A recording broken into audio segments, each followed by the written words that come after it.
All right, in sickness entry today, just like the last one, I don't have a journal, like a Dear Diary, here's my experience in healthcare. I'm going to share a podcast clip with you. I'm going to pull it from the exact same podcast that the last entry, the last episode was. So on December 10th, 2024, I went on Michael Bruno's podcast. We spent over 3 hours talking about health, talking about the American healthcare system, navigating it, talking about a lot of the destructive misconceptions that people have about health and healthcare. And so there's a lot of material to pull from. Last week, the clip that I shared was about socialized medicine and some of the benefits of it. In this week's, there's really two topics. One of them is the danger in politicizing health. Like making people choose sides and argue about it to no benefit of health, to no benefit of the issue. People are just quarreling about it. That's the minor topic for today. The major topic is the danger in giving uneducated, untrained members of the public a larger platform to influence people than the experts have. And this really became apparent with COVID. COVID gives us such a nice window into how problematic this can be, how problematic it still is. And when I share the podcast clip with you where I'm talking about this stuff, it's going to sound like I'm just ragging on Bill Maher, specifically ragging on Bill Maher. And I am, but not him as a person. He's like a synecdoche. He's the face of this kind of insidious monster that's just spitting poisonous ignorance into an enormous crowd. Some people buy it, some people don't. That's really what I'm talking about. But I'm talking about one issue, a single issue here. And I think it's important to acknowledge that I'm not talking about Bill Maher in general. I have watched with varying levels of interest his career since the politically incorrect days. I am a follower of his in many ways. Marie and I watch real time, like all of them. We bought his book. We read his most recent book. I am not opposed to Bill Maher at all. Out of all the general influencers in life, by which I mean people who don't have specific expertise about topics and yet they're sort of preaching about it. Let's just talk about everything regardless of whether we have expertise about it. Of all of those influencers, he's one of the people I agree with the most in life. But this is one point where I very much disagree. I think there's a degree of ignorance that is dangerous here, and that is the topic of the podcast. But first, let me share with you the video I'm referencing. When we're in the podcast, there's a video I'm specifically referencing. Let me share that with you now. People who are still wearing masks in public in September of 2024 have to write the reason why on the mask.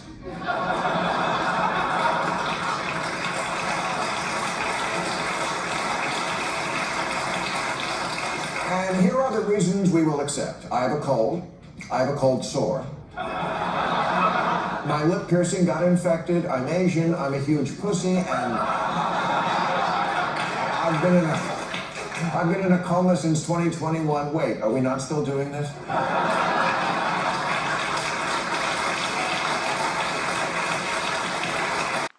All right, that's the Bill Maher editorial that I'm referencing in the podcast. So now and sorry for the quality. I used my wife's phone to record the TV. So forgive the quality, but now you've seen it, you know what I'll be talking about. And the problem with this perspective, not Bill Maher, but the perspective that Bill Maher shares, is that you can't break it down with a pithy punchline. You just can't do it. Like stand-up comedy is wonderful. Political talking points, maybe less so, but neither medium is effective at understanding really complicated issues, and this is a really complicated issue, and so it takes time to dissect it. But if you stay with me until the end, I'm 99% sure that 99% of people will agree with me, including Bill Maher. I'm 99% sure Bill Maher would agree with me. So here's the podcast. And we've accepted recklessness as our MO as we kind of move forward, whether it's through TikTok and Instagram and X or whatever, whether it's those things to blame, I don't know. But recklessness gets clicks. Recklessness is a news story. Recklessness makes money. And so but like, I mean, just look at our politics. Our politics are crazy. The clickbait is the language of the 2020s. I feel like it's like they want to tune in to see what's going to happen next, right? It's sort of like this episode on the United States of America, right? What's going to be said, right? And so I feel like the journalistic integrity where, folks would be on the ground, they still are doing this, but the process of discrediting what used to be mainstream news, New York Times, Wall Street Journal, right? And like it had to be the truth in order to make it to the papers, right? I mean, the validation processes here. I mean, like David Sedaris talks about, if he's going to have one of his little diaries published somewhere, I mean, they call up every single person that he names in his diary and ask him about it. And if he talks about being at a store, he tells this story about going to Costco and getting like a cinder block of condoms, and he's like, I had strawberries and like a cinder block of condoms in my like massive Costco shopping cart, and they call up Costco to see what's the largest size of box of condoms that you sell. It's like, well, it's this size. It's like, well, okay, well that's not quite as big as a cinder block. So David Sedaris, you have to take that out of your essay. The journalistic integrity, I mean, it's just a diary where he's like telling a story about going to Costco, and they call Costco to make sure that the block is legitimately compared to a cinder block, and like, well, no, it's not that big. And so he had to change it. And it's this sort of integrity that I think is missing. And one of the problems is that it has invaded the sciences, that it has usurped scientific consensus. And I mean, just think about, we get into COVID. Okay, so I have a mask sitting right here. How did this become the ultimate political indicator of party alignment? A mask, right? I mean, it's the anti-mask sort of coalition. I'll wear a mask because I have pulmonary complications. And outside, the pollution is horrible. Outside, and I have pulmonary complications, and if I get sick I have no immune system. And people are weird about when a human being is wearing a mask. And like, so there's a talk show you'll know who I'm talking about, but a political comedian, Bill Maher, and I like him. So I have the most recent book. Marie and I watch his show. He used to be Politically Incorrect, was a show like when I was in high school or something. And then now it's a Real Time with Bill Maher, and I agree with him like 85% of the time. But he had this episode where he gave his little end of the episode. He has this little speech where he gives about some social thing, and he said like everyone needs to stop wearing masks. And then he said, if you wear a mask, you have to write on the mask why you're wearing it. This was what Bill Maher was saying, and he's like an old school Democrat, he's like kind of, I don't know, Bill Clinton era and before Democrat, and or probably Obama and before Democrat, and he had this thing about if you're wearing a mask today, you have to write why you're wearing it. And this, what a horrible thing to say, because just let's put it into perspective. It's like 9% of American adults have asthma. I think it's over 6% of American adults have COPD, and we're just into two diagnoses right here, and the percentage is already getting high. I mean, like, you just look outside, and the PM 2.5, these particles in the air that are smaller than 2.5 microns, whatever, pollution, whatever, industry, and more forest fires, whatever, that we're breathing. I mean, I look at my app on the phone, and Stockton, it's been over 150 for like 8 straight days. That's terrible. And so, you start looking at all these reasons, or let's say it's somebody who their parent or their child has leukemia or cancer of some kind, or something like this, right, and they can't bring some infection home or whatever. And we're making fun of people who wear a mask out of health, out of safety, out of necessity for survival. And so this is Bill Maher, let's put it in perspective of like in the Third Reich. Let's go back to the 40s. And Jews had to wear the yellow badge to identify themselves as Jews. Bill Maher is making the case that people, if they wear a mask for human survival, to not murder their family members who may be ill, to not have severe pulmonary complications, whatever, if they wear a mask, they need to declare to the world, they need to wear the equivalent of a yellow badge, they need to declare to the world private medical information. This is gross. I mean, that's just fucking disgusting. And this is somebody who I agree with like 85% of the time. And so this is how weird our world has become, where that somehow is that, and people talk about freedom, right? Go, oh, freedom. I shouldn't have to wear a mask. Freedom. Okay, when you go out in public, you have to wear pants. Okay, you can't. It's indecent exposure. Yeah. There was in Stockton like 5 years ago or something like that. It was like Halloween, and this guy in like the trench coat. You know the story, but it's actually true in Stockton on occasion. And there's like little kids trick or treating. He goes to like a little kid dressed as Spider-Man. And he's like naked underneath or whatever. And there's a whole episode on The Office, and Michael Scott's giggling about it. Like someone exposed himself to Pam, and Michael Scott's like, what harm was done? And I understand that we can't do this, and this isn't. There are laws against this and whatever. Of course, I'm never going to do it, and I wouldn't want to burden anybody's emotional state or whatever. And I'm certainly I'm not a nudist. Like I have no interest in doing that. And maybe it's cold outside, and I want pants on anyway.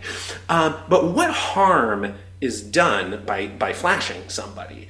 Is there an infection that's passed? Is anybody touched? Is anybody bruised? Does anything happen to the person, or is it simply I saw anatomy of another human body? Okay, there's an anatomical lesson there. There's a lesson in human psychology gone awry. Where does this come from? There's a discussion that can be had between office members, if it's in the office, between parents and whatever, and about safety and about human mental illness. And there's all this. At no point is anybody actually physically harmed. Here, people fucking die. And people are like, nope, freedom. You can't make me, I have to be able to spread my disease to somebody who has cancer. Freedom. What are we talking about? Like, we're all accepting that we have to wear pants in public. Yeah, you bring up a lot of, so that was incredible. What a great narrative of that about Bill Maher. But I was going to say, a lot of times it's who you surround yourself with. Like, if you look at some of the guests that he's had on his podcast, and I'm not sure if it's the podcast is distinct from the TV show and whatnot. I don't watch it, but Club Random podcast. But I feel like he's had different guests that were challenging him on a lot of stuff, particularly pertaining to COVID, right? And a lot of things really come down to distilled down to rights-based arguments versus fair. I took a negotiation class as part of my degree this summer. And a lot of things is like your argument root is rights-based versus fairness-based, right? And if you look at it, so much of our political structure of like, pick any fill-in-the-blank issue in the country that you'll say, oh, that's a left-leaning issue or that's a right-leaning issue, right? The left are they're gonna think this, the right they're gonna think that. Wearing masks could be one of them, and so much of it comes down to rights and fairness, right? So if you think about it. Because I have some family members that refused to wear a mask, right? Like, it refused to get vaccinated and still wanted to get together for Christmas, for example, right? And members of our family, like, part of me is understanding. So I have a million vaccinations because, like, when I go to Africa, just give me every single vaccination, like yellow fever and whatever, everything. And so I am fully in support of me being vaccinated. I understand a little bit more in terms of the rationality and people saying, like, I don't want some foreign substance that I don't understand, injected into me. I get that makes more sense to me. I don't agree with it, but it doesn't. I don't argue against. But for the vast majority of people that refuse, though, when you actually talk to them and find out, well, if you were, you start playing play the Socratic method with them. You start asking them questions that they know to be true, and then, and really, what for most of the folks that it comes down to is they don't want to be told that they're not in control of their life, and that they don't want someone else to have control of what they do with their life. And they didn't want, for example, Joe Biden to be able to say that you have to wear a mask, and then that's threatening your freedom, so to speak, right? So there was a lot of that. But again, to your point, it gets fed by social media, what they see on social media, what the influencers on social media are telling you. Then you see it in real life where a mask mandate might come out. And then so now it's validated, at least. Hey, I saw it on social media. So-and-so, Alex Jones told me that this was going to happen, right? And then now here it happens. And then all of a sudden it becomes this proof of concept that is feeding into misinformation of things. So I think you're spot on about the threat of misinformation, how it could influence elections, all these kinds of things. I think for the hard part is that on the opposite side of journalism would be the scientific reputation of a lot of people who have done the work, who have actually, like, during the pandemic went and had to come up with a vaccine, do the science to see will it work, right?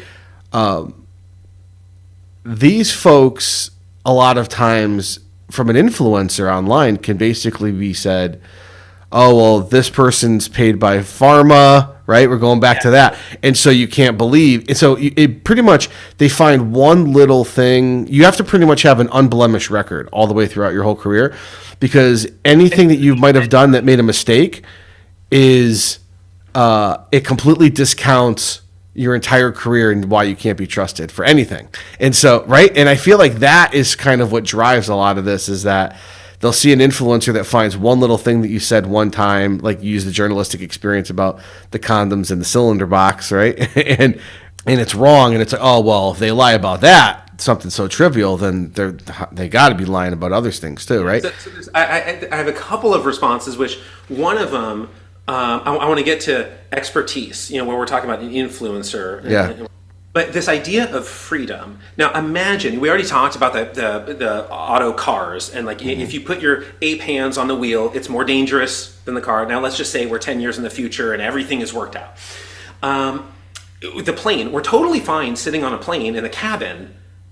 We don't need to go up and like, get out of here, pilot, put me in the cockpit, I got that. We're fine surrendering authority in so many little areas where it just doesn't even occur to us. Again, pants, fine. Now, I do think there's also a sex difference here, where if a female goes out in like a little bikini, maybe other females are irritated or whatever, but certainly like most males, I would say I'm not saying this is an absolute, but most males are not like, oh, I am going to file for the indecent exposure crime and whatever. But if a male goes out in that same bikini, we have a totally different law. And so I think there's a narrative that could be expanded on in a lot of this stuff, but we all accept that you can't just go out with no pants on. But the mask rule, in which people's lives hang here, this is where people draw a line, is I need to be able to poison people. And so the point I'm making is, like, let's say a gun is invented.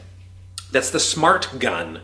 Okay, and it's an assault rifle, it's a handgun, it's a sniper rifle, it's a bazooka. Every single gun now is a smart gun. And what does that smart gun mean? It means if there's an innocent person, that it can, there's cameras built in, there's like nanotechnology, cameras built into the gun, and it can crunch numbers way faster than a human mind, thousands of times faster than a human mind can. It has all the information. And if you're aimed at an innocent person, the trigger can't be pulled. If it's aimed somewhere where you would endanger, like if it's your child, as a family member, the kid can't pull the gun on somebody else, the gun can't go off. Will the gun shoot at a bad guy? Yep, check. Will the gun contribute to a traumatic, unfortunate event? Nope. Will the gun contribute to crime? Nope. I think people would be, like, to put a pun in it, like up in arms, about the Second Amendment. Like, you can't take my right to shoot innocent people away. And I'm pretty sure that's what would happen if the smart gun replaced the ordinary firearm. And the only difference is you can't kill an innocent person with it. You can't do a school shooting with it. You can't do anything like that with this gun. All you can do is, like, a bad guy or the, bear that's charging you, or you're a hunter and it'll work in that situation. You're military and there's the smart gun will understand when to fire and when to do. I think people would be furious and say my Second Amendment rights and stuff. And like all we're doing here is eliminating the killing of innocent people. That's it. And I think people would be pissed. In the same way that you can't tell me to wear a mask when people are literally dying. And what is this? To stop the death. That's it. And we're mad about it. And so I think we take these political objections that should not be politicized. It's not about freedom. It's not about right versus left party. It's not about anything except for human well-being, human safety, human flourishing, avoiding tragedy, and maybe some economy.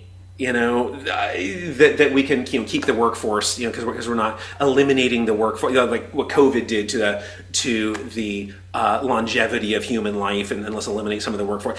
We can eliminate some of this stuff. All it is issues that matter. None of those issues have anything to do with politics. It's about human health and well-being, human health and safety. And what we talked about at the beginning of this is, what do people value? Health and safety. Why do we not value either of those two things with policy? Why are sports socialized and why is health not? Why are masks the issue? And all of this stuff to me is just so crazy. And then getting back to this idea of, I think part of the answer of why is that social media and social influencers have usurped the sciences. And I can get back to Bill Maher on this. This is one of the other things I don't agree with him on. Again, I watch every episode of Bill Maher, and I'm like 85% agreement, which is pretty good for me. But one of the other areas in which I don't agree with him is that he thinks he can talk about COVID in a scientific way. He's a comedian.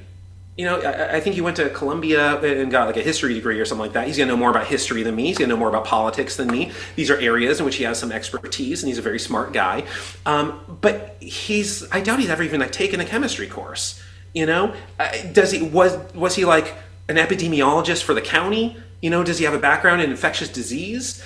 Does he? Is there like a pharmacological or pulmonologist background that I'm unaware of? No, none of these things. He's not a biochemist. He has no training in anything. He doesn't understand statistics. He doesn't understand anything. Why does he get to have a voice? Now, people just keep saying I did my own research and don't trust the CDC, do your own research. You're incapable of doing your own research. Now, you and I both teach statistics. And you and I both have backgrounds in physiology. Now, neither of us is an infectious disease specialist. Neither of us has extensive study into pulmonology or anything like that, but we can survey the research and have a better understanding of what those statistics mean and the scope of what they mean. Bill Maher et al., social influencers have exactly no idea what they're talking about, right? They read a headline. Now, earlier we talked about the conclusions are the conclusions of every study. Now, I would argue this is better because, I took care with the quality of the writing, but the conclusions of a study aren't true. They're fantasy. That's salesmanship, and so when the media gets a hold of a study's finding and they say, here's the implication of this study or whatever. Nope. No, the results and the methods independent of the results don't matter, right? And the methods themselves don't tell you the answer. You need those two sections, and that gives you a narrow sliver of knowledge that you can reason from. And as COVID started to emerge, the experts of the world moved into this. The NIH and the CDC and the experts of the world moved into this, and they had slivers, and they were saying, okay, we have an emerging crisis. We have slivers of scientific reason for rationality for decisions, and we're going to continue to make changes as we see fit, and we're going to continue to advance the knowledge as fast as we possibly can, and we're going to give you the best information we can. These are the world's leading experts in this, working with the maximum amount of understanding that we have on the planet, and the maximum investment into this particular question, and giving feedback, giving advice, and whatever. And you have Bill Maher saying, nope, I know better than all of you. And you don't even know how to read a study. How do you know more? How do you know anything about this? It is, I think, incompetence and negligence and all forms of malpractice to even give a voice to a contrary position to the state of scientific evidence broadcast by the people who are best equipped in the world to understand what limited information we have, which is going to continue to change and change rapidly. And so obviously the information is going to change and change rapidly as we add more and more slivers to our pile of bark dust, which is not the size of a tree. We can't reason from that effectively. But then to look back and say, yeah, you see about whether it's masks, whether it is immunizations, whether it's social distancing, whether it is any of these bits of advice that were being given, for somebody like Bill Maher or any sort of social influencer who doesn't have a doctorate in a related field to say anything about it is negligent. So I think one of the things that gives people the platform to say, well, I know better. So this is the logic, I think, and I'm interested in hearing your dissemination on how you pull that apart, right? Your disentanglement of that. Some folks would say, well, these experts, they're trained by people with certain ideological views, and so they're just a byproduct of biased certain political party views. And so therefore, even though they might be world experts, their world expertise and their lens comes from the totality of their experiences. And so, folks like, it basically gives people a get out of jail free card or the wild card in the game of Uno, right? Where it just trumps every other card that's been thrown in the pile of the deck so far, to say, well, yeah, all that stuff is nice that you just said. I'm glad about your expertise. But, if I can build a case for that you were trained, that you've had a history of being trained by people with a certain ideological experience, well, that invalidates your expertise in that career, right? So expertise sort of like, I guess, constitutive definitions that regardless of political party are going to show up in the dictionary. Like, it's going to be written exactly. This is factual, non-debatable, versus this sort of operationalization around terms of what certain folks think is expertise.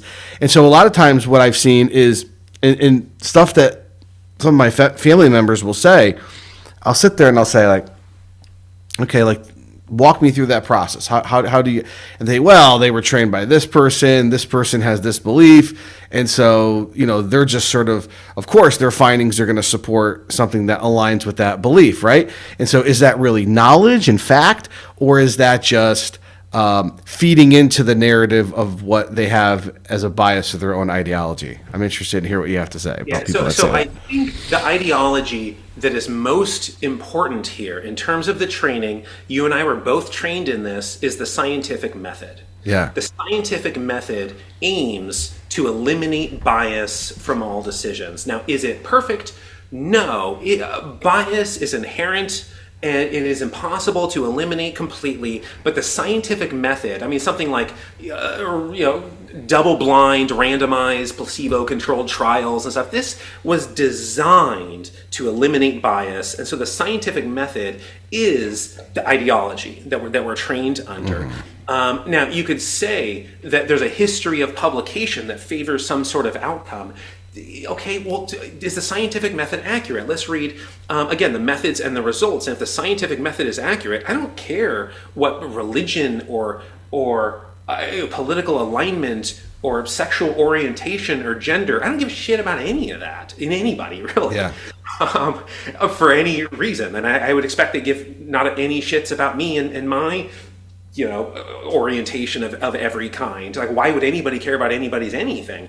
That becomes the political narrative, as opposed to the scientific method, which is, this is really, the first scientific study ever was really in the book of Daniel. And it wasn't very well done, but it was, should we be vegetarians, yes or no, on Hebrew children. And since then, we've really come up with good ways to extract trustworthy information. I mean, especially through the 20s. You know, Ronald Fisher and his revolution of statistics in the 20s to like grow potatoes better is how we've really come to know pretty much everything. As some guy is like, oh, I need to grow potatoes at the Rothenstad farm or whatever. I need to grow some potatoes better. And so it's in his head, he invented like all modern statistics. And these are the models that we use to eliminate bias, to eliminate political ideology, to eliminate preconceived notions of or hopes and sort of supports. Now, are there ways to statistically sort of finagle and do like put your the result that you hope to get, kind of manipulate statistics to do like the Cirque du Soleil of flexibility in that model to elicit the outcome? Like, yeah, you can do that, but you should be able to detect that in the methods and results. You should be able to detect if the statistician put the data in an arm bar and just kept applying pressure until it tapped out and said, here's your finding, fine, here's your finding. You can really identify most of this stuff in the methods and the results and in the history of integrity of many researchers. And so when we have somebody who's never taken a class in any of this, has no idea how to read a research study, let alone perform complicated predictive modeling of statistics, and they're like, no, I know better. You know nothing, and you're dangerous to the public health. And I think that's what the major voice has been, is dangers to the public health. Now, a lot of doctors came out against all this stuff. They too are dangers to the public health because they don't know statistics, they never learned how to read a paper, they don't know anything about the research method, and it shows. Now, did everything the CDC reported and stuff, is that all like true and perfect? Well, no, because what they're trying to do is, again, a sliver at a time, and trying to make big, bold statements that people will respond to. You know, like, how do you get the world to pay attention? You can't walk that knife edge of, like, I mean, we go to these conferences and we read the papers and you meet the researchers, and when they're explaining, you're at a conference and you're explaining your finding, there's a knife edge you're walking on. No, it doesn't mean this, and it doesn't mean that, and it doesn't mean this, and it doesn't mean that, because what you don't want to get called out on is making a claim that's like, oh, nope, and you fall, you just fall down and like rip off your statistical legs. And so you have to really hedge your claims with so carefully. And if anybody reporting, any sort of like NIH, CDC sort of reporting was like, okay, now here's the sliver, and let me just tell you how little this means, nobody's going to listen to a word of it.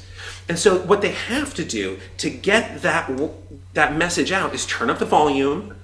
Let's get some bandwidth on this thing, and let's get rid of all the knives, and let's put out a public service announcement to the best of our ability. Do they all come true and all flawless? It would be a miracle. It would be like, anything that Jesus did, all of those, like coins from the fish mouth and water to wine and whatever, it would be that level of a miracle if all of those claims were true. They can't possibly be true. They're the best that we can do from the best people in the world who are most equipped to make these claims in the way that they thought would be best. And for anybody on a social media site or a political comedy platform like Bill Maher to pretend like they know better is the craziest thing I've heard in my life. All right, that was it. That was a podcast clip. I was just going to let it stand on its own. I didn't plan on saying more things, but then I edited the clip into this, and I was rewatching it. I hadn't seen it in over a month, and so I had some more thoughts. And so I'll share those things with you now, so bear with me for a few more minutes. But one of the problems that Bill Maher expresses, lots of people express about COVID, is that there were several instances, notable instances, in which we could have handled things better in retrospect. So the dissemination of scientific information, how we were explaining those things could have been better, explained and handled. The rolling out of policy In retrospect, that definitely could have been better. But that's true with everything in life. It's true with everyone and everything in life, that we can look back and see ways in which we could make improvements. And so I'm sure you've had this experience. If you've ever spoken to another person, you've had this experience where you're in a conversation. Okay, maybe you are explaining something. Maybe you're in an argument, or you're defending yourself. Maybe you're just like attacking somebody or trying to be witty. It doesn't matter what the conversation is. 30 minutes later, an hour later, maybe it's tomorrow, something like that. You're like, oh, you know what I should have said there? Because we can reflect when we're not in that situation, in like rapid fire decisions, we can reflect and come up with better ideas. And that's true with everything, including COVID. I still see some masks here. I see it all over when I work on the road. People in the crowd with masks, and I know they're vaccinated. I mean, do you keep the condom on after you No, I'm not. Sir, enjoy that mask. I'm not making fun of you in particular, but I kind of am. But I often, maybe this is just LA, I still see young people alone walking outside with a mask. I want to fucking punch them and breathe on them. Only a fool would look at the COVID situation, and if they have no training of any kind, they weren't an epidemiologist for the county, they don't have a PhD in biology, nothing like this. Only a complete fool would look at the COVID situation and assert that they could do a better job, and they could have done a better job, if only the experts listened to them or whatever.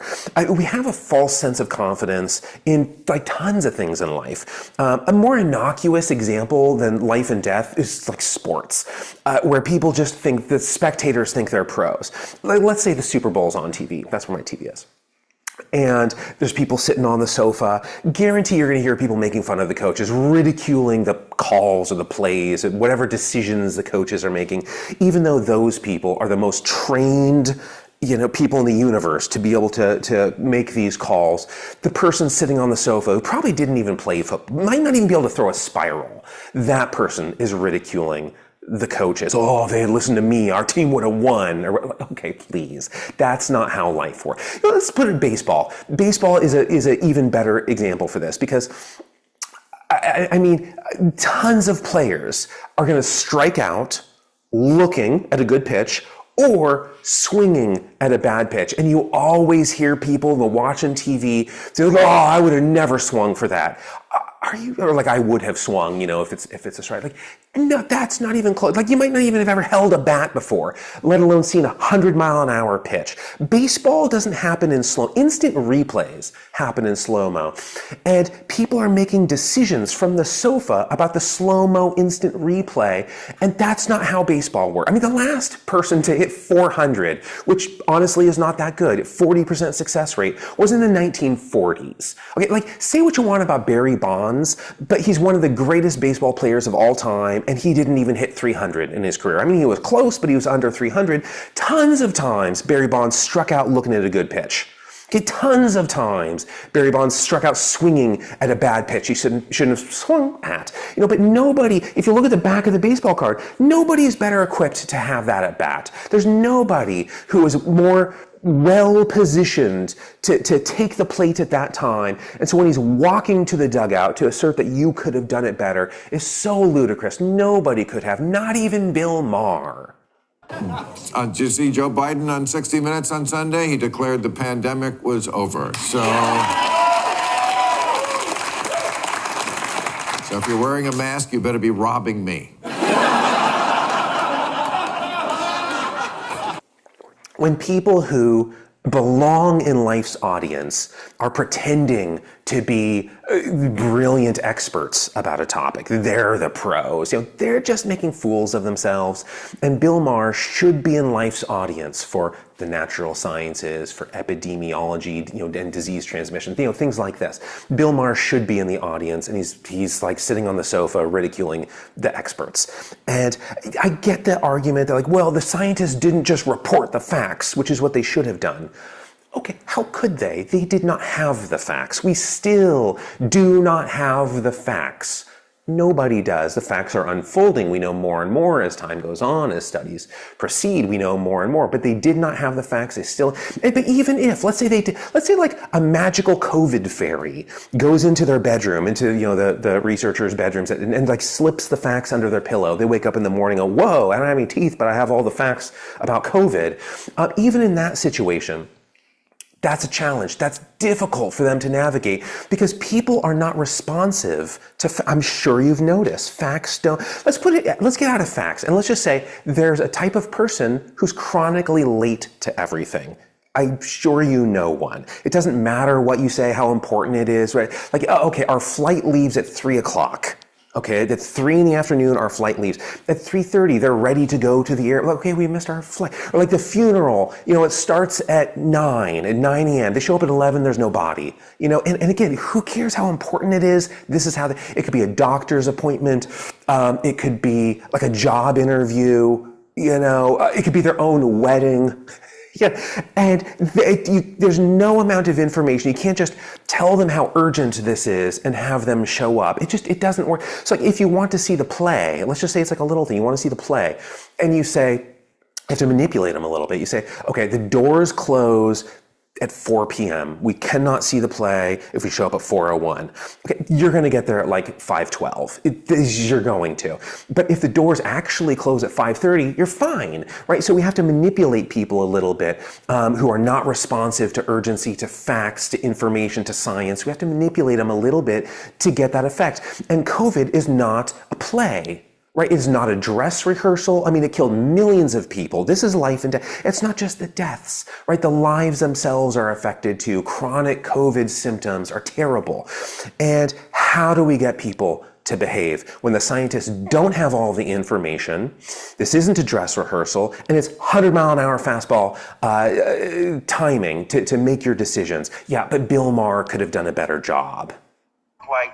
This country would be perfect if only the stupid people would stop acting so stupid while they're doing stupid things. I mean, I walked into your show tonight, and everyone's wearing masks, and I was like, seriously? Could you take the mask off? That's just leftover from Halloween. Okay. That's No. All right, let me just close by saying that Bill Maher has a child's understanding of the natural sciences, biology, physiology, biochemistry, feels like this. How could it be otherwise? The extent of his education in these fields, in these domains, is high school in the 1970s. There's no such thing as magical fairies who give you information. And so if that's the extent of your training, you literally have a child's understanding. And yet, he shares his opinion as though he's an expert. And then he also, in addition to that, he criticizes children who share their opinion about anything. And he criticizes adults who listen to those children.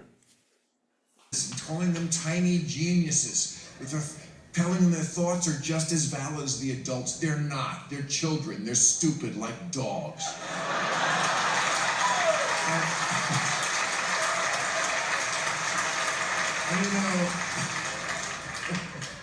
And you could say, oh, Bill, you don't have kids. How would you know? Because I'm in people's houses that do sometimes. And I see this all the time.